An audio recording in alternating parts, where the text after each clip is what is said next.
Assalamualaikum warahmatullahi wabarakatuh. Bersama saya Miss Azizindani dan rekan saya Mr. Adi. Hari ini kita akan belajar PPKN dengan materi menyikapi pengaruh iptek terhadap NKRI. Kemajuan iptek di abad 20 ini sangatlah pesat, terutama di masa pandemi COVID-19. Namun keberadaannya membawa pengaruh bagi kehidupan bangsa kita. Mr. Adi, adakah pengaruh perkembangan iptek terhadap NKRI? Tentu saja ada. Pengaruh iptek terhadap NKRI dapat dilihat dari 5 aspek: politik, ekonomi, sosial, dan budaya, hukum, pertahanan, dan keamanan. Ada 2 dampak, yaitu dampak positif dan dampak negatif. Yang pertama, pengaruh positif. Memperluas dan meningkatkan hubungan dan kerjasama antar daerah. Yang kedua, makin terbukanya pasar internasional bagi produk lokal dan hasil produk dalam negeri. Yang ketiga, masyarakat dan pemerintah Indonesia dapat mencontoh etos kerja yang tinggi yang dimiliki oleh negara lain. Yang keempat, itu pengawasan terhadap hukum lebih mudah dilakukan. Yang kelima, memotivasi manusia untuk berpikir dan berkreasi menciptakan teknologi baru. Yang kedua, yaitu dampak negatif, yaitu timbulnya fanatisme, rasial, etnik, dan agama dalam forum dan organisasi. Yang kedua, organisasi bebas mengakibatkan makin terdesaknya produk lokal atau tradisional.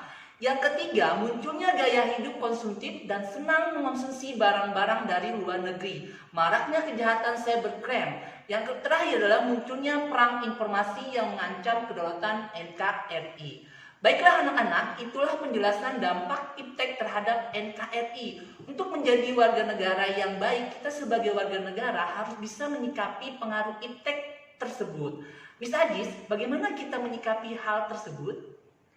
Cara menyikapi penggunaan iptek khususnya di masa pandemi COVID-19 yaitu kita harus menggunakan iptek di sini khususnya media sosial secara positif dan bijak.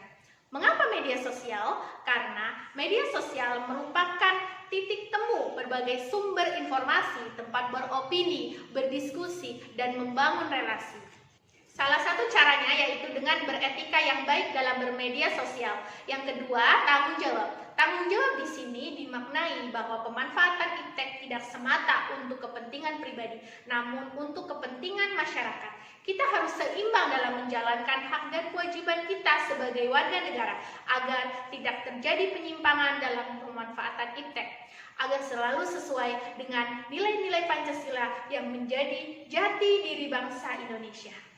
Penjelasan berikutnya akan disampaikan oleh guru prakarya dan kewirausahaan tentang pengelolaan produk kesehatan untuk menjaga diri dari COVID-19 sebagai rasa tanggung jawab kita terhadap diri kita dan lingkungan kita. Assalamualaikum warahmatullahi wabarakatuh. Baiklah anak-anak, tadi sudah dijelaskan oleh Mr. Adi dan Miss Aji tentang sikap dalam menghadapi pandemi COVID-19. Nah, di video pembelajaran prakarya kewirausahaan, kali ini kita akan membahas tentang kewirausahaan pengolahan produk kesehatan khas daerah.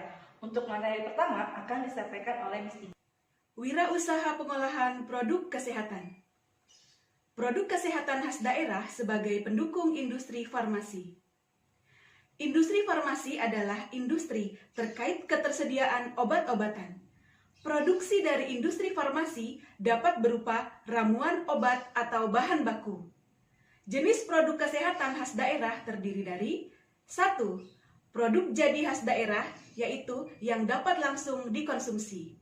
Dan 2. Produk setengah jadi khas daerah, yaitu yang harus diolah terlebih dahulu sebelum dikonsumsi. Selanjutnya, bagaimana praktik cara membuat minuman kesehatan khas daerah dan macam-macam bahan nabati untuk produk kesehatan? Silahkan Miss Nat. Mengapa wirausaha produk kesehatan?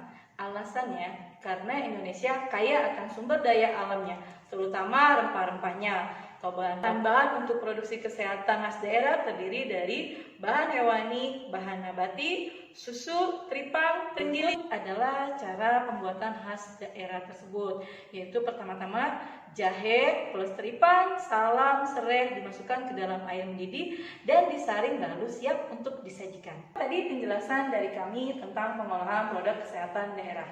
Penjelasan berikutnya akan disampaikan oleh guru seni budaya. Assalamualaikum warahmatullahi wabarakatuh. Apa kabar anak-anak? Salam sehat dan salam seni budaya. Berjumpa lagi dengan saya, Mr. Edi Santoso, dalam pelajaran SBK. Dan kali ini kita akan membahas tentang langkah-langkah membuat sebuah naskah teater atau naskah film pendek yang akan kita kolaborasikan dengan materi sebelumnya, yaitu PPKN dan PKWU. Langkah pertama dalam menyusun sebuah naskah cerita untuk teater maupun film pendek adalah menentukan ide. Ide atau gagasan sangat penting. Misalnya kita membuat satu ide melawan COVID-19 dengan karya nyata. Misalnya idenya seperti itu. Lalu ide itu kita tuangkan ke dalam tema. Temanya misalnya memanfaatkan iptek sebagai alat promosi pembuatan produk minuman kesehatan melawan COVID-19. Itu tema yang sangat menarik misalnya. Lalu tema itu kita buat menyusun kita menjadi sebuah kalimat premis. Apa premis itu? Premis adalah topik utama dari sebuah cerita. Misalnya sekelompok pemuda yang sedang berjuang untuk melawan COVID-19 dengan sebuah karya nyata membuat produk minuman kesehatan khas daerah setempat. Itu premisnya. Lalu premis itu kita susun kemudian menjadi sebuah sinopsis cerita, ringkasan cerita. Lalu kita buat storyline-nya atau storyboard untuk menunjukkan langkah-langkah adegan demi adegan. Di situ ada narasinya, kemudian juga ada alatnya, dan ada propertinya, dan juga ada durasinya. Lalu dari storyline ini kita bisa membuat naskah dialognya, percakapan antara pemain. Dan kalau kita membuat film pendek, kita juga perlu adanya namanya credit title. Nah, itulah beberapa langkah dalam menyusun sebuah naskah cerita teater ataupun naskah film pendek. Assalamualaikum warahmatullahi wabarakatuh.